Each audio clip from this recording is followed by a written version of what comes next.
Welcome in to the Hockey Talk Show live with you here on a Thursday, May 2nd, the only hockey podcast available where you can have direct interaction with the host as we go live on Facebook and YouTube Live each and every time we do a show. Of course, we're available on every major podcast network, Stitcher, TuneIn, Apple Podcast, and Google Podcast, Spotify as well. Make sure you guys rate and review on the podcast, and make sure if you're watching this before or live or after or re-recorded or whatever, you guys are hitting that like button, you're hitting that subscribe button on YouTube, and you're getting that bell for notifications, and you're following on Facebook, not just liking our page.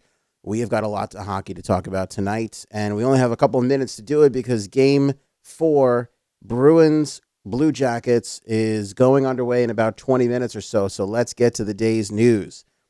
First of all, the New York Islanders down 0-3. What is their problem? I will tell you what it is. We're hearing a lot of stuff. The arena, the scoring chances, the this, the that, all these things. I'm going to break down the Islanders' real problem for you with the Carolina Hurricanes on this episode.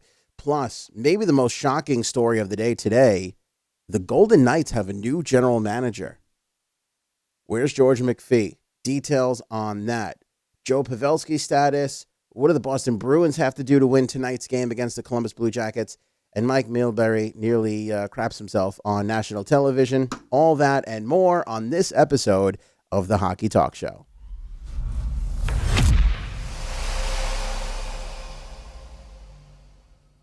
All right, welcome in, everybody. If you're in the chat, let me know. Give me the thumbs up there.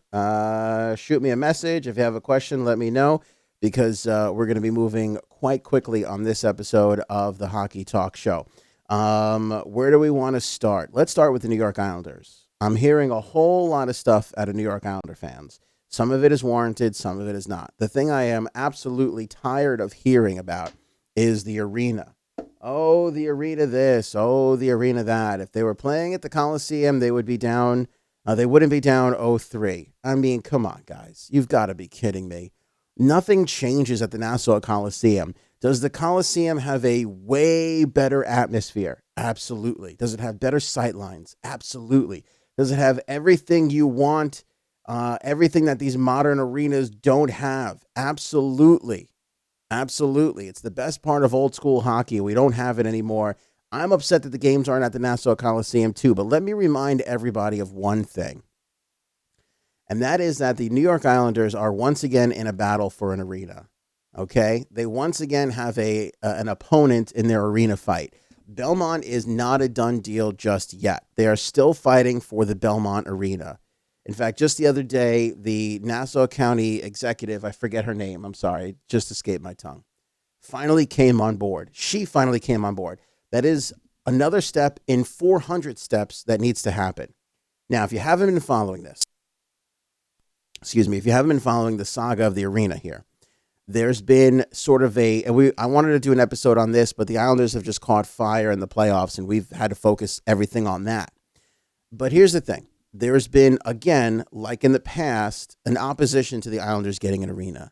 And again, we have this mysterious, dark, whoever, millionaire, billionaire guy who probably wanted to develop the land and hasn't been able to. He has started a nonprofit. He's got lawyers. He's using shell companies. And he is trying to spark the fire of, the community doesn't want the Belmont Arena. The community wants the Belmont Arena.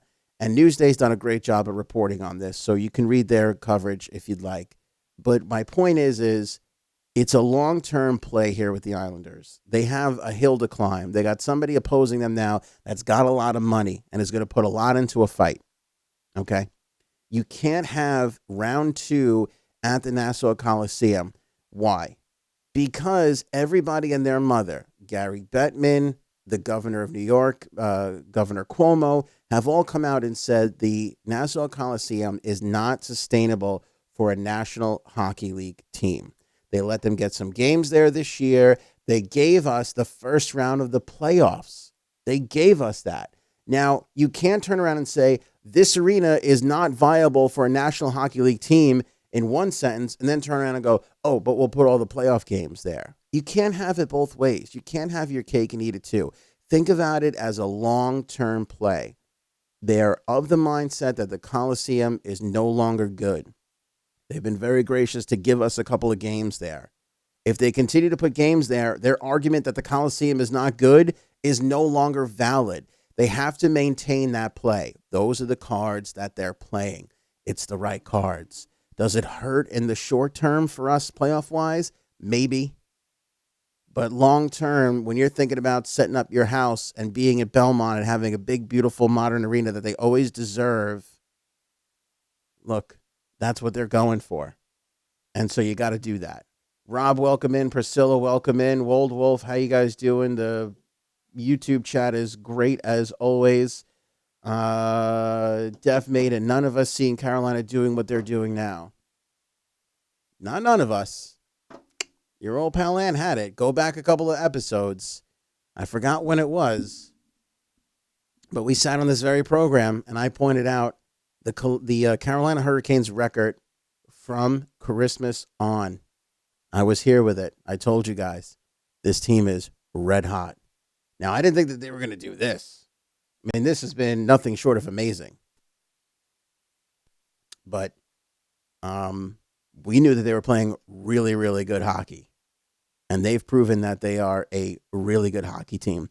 By the way, and here's why they're never going to get credit, because we all love Stamkos and Kucherov and Kane and Taves, and, you know, we all love the big flashy players. I've never seen a team play such a simple, garbage perimeter system as the Carolina Hurricanes. I've just never seen it. I'm not sure if Rod Brind'Amour even knows how to draw up a hockey play, because he hasn't proven it as of yet. Outside of a couple of alley-oops and stretch passes, I've seen no system whatsoever from the Carolina Hurricanes other than keep it around the perimeter, throw it to the net, play harder than the other guy. That is literally, when you look on the board of X's and O's in the Carolina Hurricanes dressing room, I think it just says play harder than the other guy, because that is all they do. And I've had a bunch of games to watch this team now.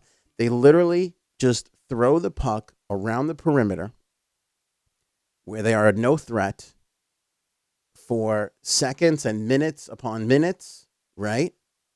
And then they just throw it at the net and they crash the net. You know, they get a team on a 45-second, minute-long shift, and that's when they throw it towards the net. And they got some skill. They've got some skill on this team. Svechnikov, we knew what he was.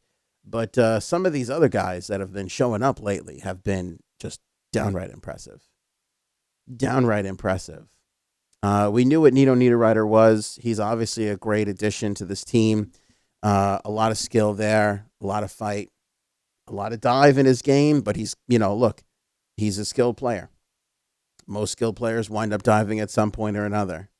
But there's some speed there. There's some grit. And there's just flat out no give up whatsoever on the part of the Carolina Hurricanes. John, with a point. They're getting outplayed. The New York Islanders, even if it's ever so slightly, which I believe it is, they are getting outplayed. It's ever so slight. It is this much. That margin of error is razor thin. But the Carolina Hurricanes are playing the similar style of game as the Islanders, but they're doing it just this much better. And so far, this much has been the difference. I mean, we've seen this in the playoffs before. How many times does a team sweep a playoff round, all 1-goal margins? And that's exactly what the Carolina Hurricanes are doing. But this Fogle kid, this Warren Fogle kid, lightning speed, great shot. All these guys have been impressive. Brock McGinn in front of the net, Greg McKegg, there's just no give up in his game. And Jordan Stahl's been a great, veteran presence, as of course is Justin Williams. The guy just doesn't know what pressure is. He loves to thrive in every scenario. So what do the Islanders have to do to be different? The first thing I thought was, you got to score some more goals. And I know the temptation is there to say, well, and I think I said it the last episode, maybe we should bring up Josh Hosang. What else are you going to do? Now I'm thinking about it. I think it's a panic move. I think you literally trot your regular lineup out there. Pardon the pun. Pardon their pun. Priscilla with the question, should they change their lineup to get more creative? I don't think so. I think you keep the exact same lineup. I think you have got to just put more pucks on the net. And again, this is what drives me crazy. I got sports talk show hosts in New York here going, oh, the arena, the arena. The arena, my ass. Put pucks on the net. That's the answer. And there is no better illustration of that than what Josh Bailey did in game 3. Josh Bailey looked around and legit had nobody to pass to, flung it on net. I want you to watch the Josh Bailey goal again. Go back and watch that goal. He's not even looking at the net. He doesn't even look at Curtis McElhinney. His head is down. He just threw it to the net, and it went in. Look at the first goal that the Islanders scored. They just threw it to the net, and it went in. That is how you beat the Carolina Hurricanes. You need more shots. You have to try and outshoot them 2-1. It's the only way the New York Islanders are going to win. It is the only way. If they lose game 4 and it is 52-30 in shots, then, hey, congratulations. You did a good job. That's the only way I'll be happy. I'm less concerned with the score of this game than I am the shots on goal, because the more shots you get, the better off you're going to be. Forget the arena. I'm already seeing we're missing Boychuk leadership. Forget all that. Forget it. Put the puck on the net more. That is the only answer. That is the only answer. Also, the speed of the Carolina Hurricanes showed up big time in the last game because they were able to get a lot of forwards behind the Islanders' defense. I think the Islanders' defense is a little bit tired. I think that's where the Boychuk issue comes into play. Boychuk looks like garbage all the time, but damn it if he can't play defense. He is great. He looks terrible, but he gets the job done some way, somehow, all the time. I think we're seeing some of the inexperience. Let's not forget Pulock, Pelech, right? Devon Toews. This is all new grounds for these guys. This is their first time. So, not that I'm making excuses for them, but you're seeing them, I think, kind of wear and tear a little bit. And the Carolina Hurricanes just come all game long. They just keep going. Their forecheck is fierce. And I think it's stifling the defense a little bit. It's nothing that cannot be overcome is my point. So if you're an Islander fan and you're freaking out, if you're a Carolina fan and you're on cloud 9, listen, game 4, I don't have to say this. This is not a hot take here. It's pivotal. Watch out if the Islanders win game 4, because this can slip out of your hands quickly. It really, really can slip out of your hands quickly. If you're an Islander fan, all you got to do is take this game and then worry about getting back to Carolina, because Carolina is flat out undefeated at home. I mean, their record at home is just insanely ridiculous. It's insanely ridiculous. Let's see here. It's the second time the Hurricanes / Hartford Whalers in history have won the first 3 games of a best-of-7 series. Carolina also started 3-0 against the Devils in 2006 in the Eastern Conference Finals and won the series in 5 games en route to winning the Stanley Cup. The Hurricanes have won 5 consecutive games in the 2019 Stanley Cup playoffs, beginning with Game 6 against the Caps in the first round. Their only longer streak also came in 2006 when they won 7 in a row. Carolina is also 4-0 at home in the 2019 playoffs. The only other time they started 4-0 in the postseason was 2002. They are going to be a lot to deal with. The only way, by the way, McElhinney all the way. That's it from Mrazek. I don't know if he comes back. Rod Brindamore is on the record saying, look, I don't know. We're not going to rush him back. There are no need to rush him back.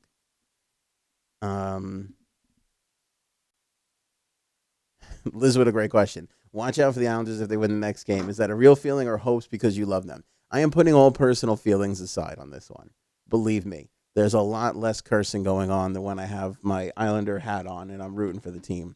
I really feel that way because this series has been so close. The series has just been so close. Any one of these games could have gone another way. And we could sit here and lament about blaming, referees and all that stuff. I'm not going to do that. The Canes have done enough to win. Last game, that forecheck put the pressure on Leonard. By the way, I knew that was coming too. I called it. I called Leonard giving up a goal because he played the puck twice before that. He's not a good puck handler. He thinks he is. He's got to stay in his net. Do I think the Islanders can win 4 straight? It'll be really tough. If I had to sit here and give you an honest thought, it's Canes in 6. But if I'm the Canes, I don't want to come back to Brooklyn, and I don't want to go to Game 6. I really, really don't. Because the same way the Islanders defense is a little, feeling the pressure, feeling the wear and tear, you can eat it. It's amazing how fast that can flip-flop back the other side on the Carolina Hurricanes defense, because they got a lot of players that are in their home stretch, that are in their first appearance in the playoffs, if you will. So that's my thoughts on that series. There was a good question in here. John, do I think Rice plays? I don't know what Trotz is going to do. My guess is Trotz comes back with Leonard, and I don't hate it. Leonard, outside of one mistake, in Game 3, has been pretty damn solid. And again, the last thing I want to do if I'm Barry Trotz, and it's why I don't go to Ho-Sang, it's why I don't go to Grice, is because I don't want to appear to be panicked. I want my guys to know I believe in them, and I'm not changing a damn thing. I don't love Clutterbuck in the lineup. I just feel like, again, he was skating a little gingerly there. I don't like that feeling. And the other part of this is captain versus captain. Anders Lee is getting outplayed right now by Justin Williams. And Justin Williams is a tremendous player. I think he's one of the best playoff performers ever. But Anders Lee has had a lot of great opportunities in front, and he hasn't been able to break through, and that is a key part of their game. He's been a big part of their offense, and Anders Lee hasn't shown up. It's just the same way I criticized John Tavares in the Toronto series. You can't pay a guy $11 million to be a great two-way defensive forward. You can't do it. The Islanders are there. They have a lot of limited scoring ability. One of their big scoring opportunities is Anders Lee, and he hasn't been able to convert. Brock Nelson right behind them. I don't blame them. They got to keep it up. But let's be honest. It's affected the New York Islanders. They're not getting the tips that they usually get. Lee's got to continue to fight for more position in front of the net. But the team itself has to put more pucks on the net. If I'm Barry Trotz, that is all I am saying. I am screaming more pucks on the net 99 out of 100 times. That 100th time I'm screaming, don't let their forwards get behind you. That's it. That's it. Forget the arena. Forget Grice. Forget I saw somebody complain that the Carolina Hurricanes were wearing their third jerseys again. Now, personally, I don't like wearing third jerseys in the playoffs, but that is not a reason why the Islanders lost because the Hurricanes are wearing their third jerseys. I mean, give me a break. And I'm not ready to be grateful yet that the Islanders made it this far. I'm not ready for the lamenting of, hey, nobody expected anything, and now we're complaining about Bubkus. This team can win. This team can really win. But listen, good on the Carolina Hurricanes. Nobody counted them in. Worse off than the Islanders. And they've been able to play this style of playoffs. Good for them. That arena down there is full again, and I'm happy to see it. I really am. Don Cherry and the bunch of jerks thing, they've embraced that, and they've turned that around. They've done fantastic. And Don Waddell, who I do not like as a general manager, has pulled the right strings and made the right moves. You look at the Calgary trade. You look at bringing in Anito Niederreiter. Mrazek, McElhinney was an incredibly good pickup. Again, it was one of the big blunders of Kyle Dubas's early general manager career, letting McElhinney go. In fact, I think a lot of the animosity between Babcock and Dubas comes from the fact that he let McElhinney go. It was a big mistake. And McElhinney has showed up for sure. But you got to get more net front presence. I want to see Brock Nelson in the slot. I want to see Lee in front of the net. And I want to see more pucks on net, especially from Josh Bailey. Matthew Barzal is a creative player. He's going to do whatever he's got to do. But you have got to get more pucks on the net if you're Josh Bailey. And if you're the Carolina Hurricanes, you need the same thing from Fogle and Niederreiter and Svechnikov that you've been getting. By the way, nobody put a body on Svechnikov that entire game. That is where Boychuk is missed in a big, big way. And I'd like to see a little bit more grit from that fourth line that is so famous. Speaking of fourth lines, let's go to the game that's about to start. Boston and the Columbus Blue Jackets. It looks like David Backes could be back in for the game this evening. I think the right move for the Boston Bruins and Bruce Cassidy is to put Backes in the net for sure. Put Backes in the game for sure. If it's between Carson Kuhlman and David Backes, give me Backes. The Bruins need to play a little bit of a heavier game, and they need a little bit more of that presence in front of Sergei Bobrovsky. I mean, there's another guy that's put it together. The thing is, people talk about momentum and everything. To me, that stuff matters. Hot teams get hot. Hot goaltenders stay hot. The Blue Jackets are hot right now. I still like Boston in the series, but the Blue Jackets are hot. So are the Carolina Hurricanes. They just got it going on right now. I like the Bruins tonight. I hope they have Backes back in the net. Before we wrap things up, here's the most shocking move in the National Hockey League today that, again, nobody is talking about.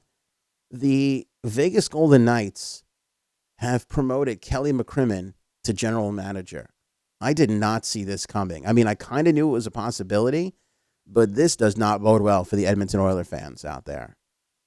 And I mean, this was a clear move to keep McCrimmon away from the Edmonton Oilers. George McPhee is one of the great general managers. I literally can't believe what we're seeing here in the National Hockey League. You had two of the most unbelievable general managers in the game essentially just step aside for somebody else. I mean, I can't believe it. I literally cannot believe it. You saw what the Detroit Red Wings did with bringing in Steve Yzerman and Ken Holland moving on. Ken Holland's one of the great general managers in the game. How many cup rings does this guy have? And he's stepped aside.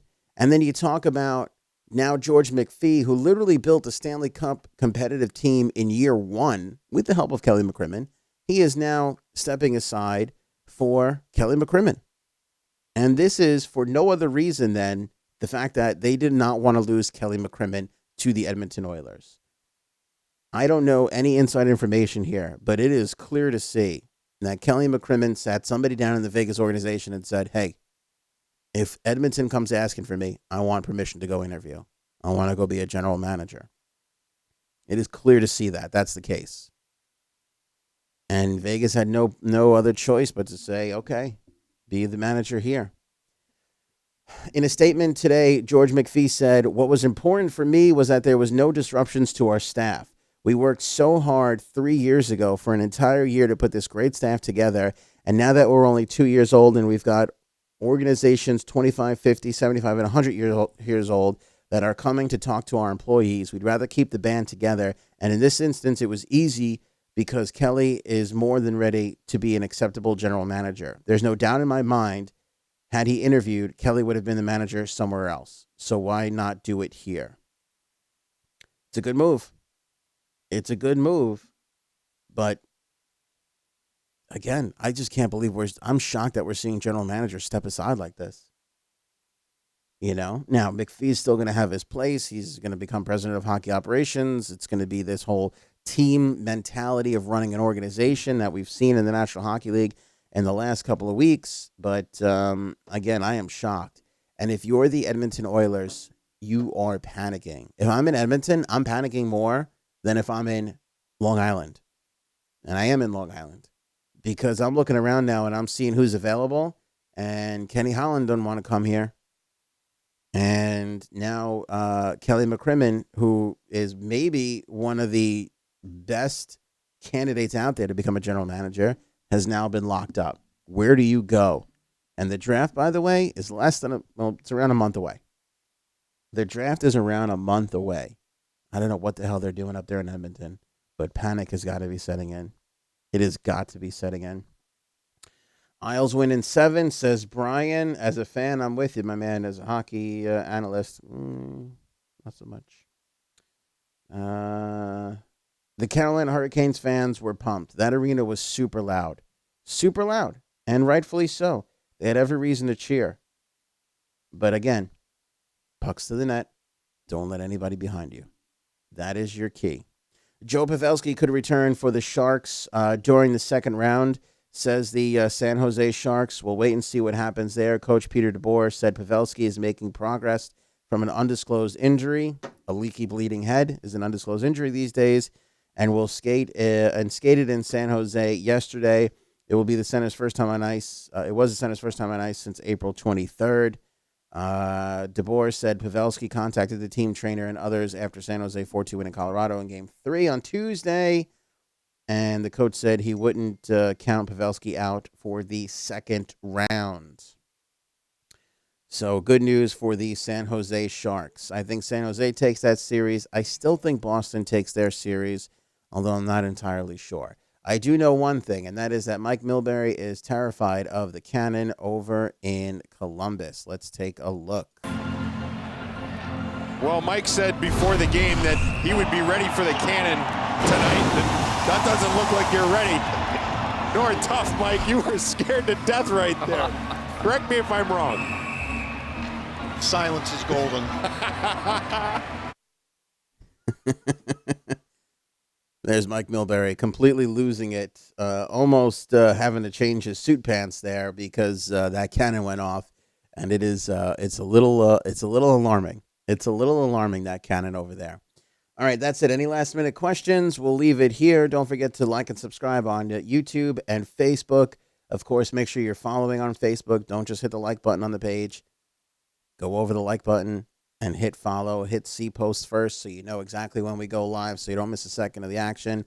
And same thing on YouTube. Hit that bell so you're getting notifications so you know when we go live and do a show. And, of course, on the podcast, rate and review on Apple Podcasts. Shoot those 5 stars over our way.